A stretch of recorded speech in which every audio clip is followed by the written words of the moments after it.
Okay, quick video. Just I wanted to detail what this stuff. When I say like, oh, 90% of your success comes down to the stuff outside the gym. First of all, that percentage probably isn't true because that's making the assumption that you're training hard, which a lot of people aren't, which is okay. It's up to the individual what their goals are and how they want to go about getting there. But what sets people apart first and foremost is how hard they're training. Like all the time, I'll see two guys will start training together in high school, and one of them will get much stronger than the other, and they oftentimes will both attribute that entirely to genetics. It's entirely possible there's a genetic component, but more often than not, the one who made a lot of progress was the one who was more familiar with how to push themselves. And you can see by just watching, there's a very different understanding of what taking something to failure means. There's a very different understanding of what physically pushing yourself means, and very often the one who's stronger is just the one who did more difficult sports growing up. Because if someone never played sports, um, you can say that, oh, their intramuscular coordination is bad, and that's why people who played sports have an advantage when they start lifting weights, right? A, they've got some sort of training history, and some training history is a lot better than no training history. B, they're probably more like proprioceptively aware, and they can learn the techniques faster. But the real third one that's really slept on is if you've never done sports or difficult exercise, because if you just exercise by yourself, oftentimes you'll never truly push yourself unless you're a unique person. So your average person who didn't play sports in high school does not know how to really, really push themselves. So that's the first thing that'll set people apart. But that's something you can absolutely learn and keep yourself honest on, and that's something that everyone can achieve is learning how to push themselves. Might take some people a little bit longer than others, but once you get to that, then my magical phrase comes into effect of 90% of your progress is going to be determined by the stuff you do outside the gym. Adaptation doesn't happen in the gym. Adaptation happens outside the gym. Hypertrophy, like hypertrophic response, doesn't happen in the gym. It happens outside the gym. We're just doing damage. The adaptations you make to said damage is determined by what you're doing outside the gym. And so I say this, and people will not long and be like, yeah, that makes sense. I already knew that. But they won't be maximizing the progress they make on a given program. There's absolutely stuff you can do in the gym still, warming up better, always honing your technique. That's a huge thing. That's the difference between good and bad lifters is a good lifter will be pushing themselves but always working to improve their technique, whereas a bad lifter will either be pushing themselves or honing their technique, and they're unable to do both. So there's a myriad of things you can do in training just to continue to improve your results. But then the real difference is outside the gym, right? So people say, oh, I understand that, but then they won't follow through and they won't do it. So there's a wide variety of things because everyone just thinks, okay, that means eating protein and it means sleeping. Yeah, it absolutely does. That's a lot of it, but there's more to it, right? So let's see. You want to eat protein in copious amounts, right? Because we want to maximize the amount of muscle we carry on our frame. Whether I'm aiming for a specific weight class or I'm just trying to get as strong as I can, either way, maximizing my hypertrophy at a given body weight is very, very desirable. Muscle moves weight, right? So even if you add tissue and it doesn't immediately correlate to strength, once you improve your intramuscular coordination and your neural recruitment, a bigger muscle has the potential to be a stronger muscle, right? So we lay down the foundation for by doing some hypertrophy training, but then we need to maximize that and treat ourselves like bodybuilders. And there's a lot of stuff bodybuilders do outside the gym that we don't, right? So you want to have a high protein intake. This is something I've told the guys I coach. The literature supports up to 1 gram per pound of body weight, but a lot of very good bodybuilders will say, I notice distinct benefit up to 1.5 grams per pound of body weight. This is not supported by the literature, but the literature also wasn't conducted on subjects trying to push the absolute limits of the human body. They probably were not training at the intensities that someone who takes this very, very seriously trains at. There's a lot of things that might limit the applicability of the data to extreme populations, right? So it's all goal dependent. If you want to just be a decent powerlifter, you could absolutely just eat 1 gram. You could probably do less and still get quite strong. But if you want to absolutely maximize your result, you probably want to take your protein up to that upper echelon. And we also know that we want to space that protein evenly throughout the day. The more windows of protein feeding we have, the more opportunities to maximize protein synthesis we have.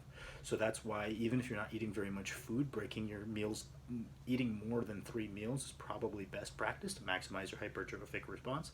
So even if you're a smaller guy, instead of eating 3 meals, eat 5 meals. Break up that protein feeding window into 5 separate intervals, right? Protein, a similar amount of protein with each meal, you're probably going to get more growth than you would otherwise. Again, the effect size is small, but we're talking about maximizing our results, right? And then you have carbohydrates, and you want to be centering those primarily around your training. In that pre and post workout window is where I would say the majority of your carbs, maybe over 50%, should just be centered around training, because that's when they're most important, because of your glycogen stores and whatnot. But you have to realize that you probably don't want to have no carbs with those meals further away from training, because insulin does shuttle nutrients to your cells, and that is a distinct benefit, right?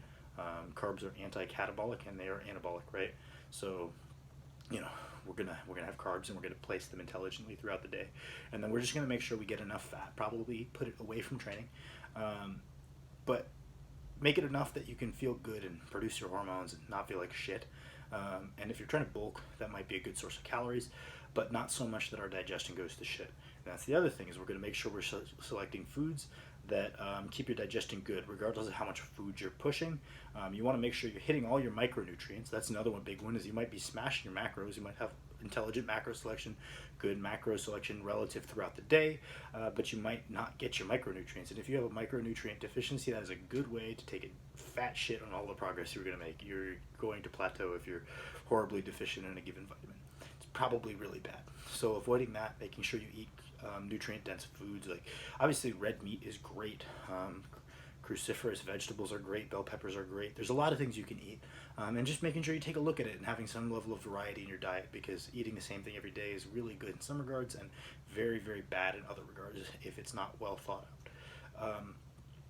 So then you've got the nutrition side. I guarantee most of you watching that aren't doing that, and that's okay. But if you're going to say that your goal is to be as strong as physically possible, you have to do that.